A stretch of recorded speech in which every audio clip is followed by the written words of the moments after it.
ছাড়া হয় না কেহ কারো আপনজন। সুখে থেকো ভালো থেকো করব না বারণ। মন পিঞ্জরে কষ্ট জমা সবাইকে বলতে মানা। আমি হলাম পথের পথিক সবই আমার চেনা। স্বার্থ ছাড়া হয় না কেহ কারো আপনজন।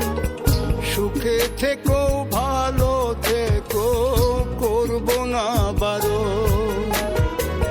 মন পিঞ্জরে কষ্ট জমা সবাইকে বলতে মানা। আমি হলাম পথের পথিক সবই আমার চেনা।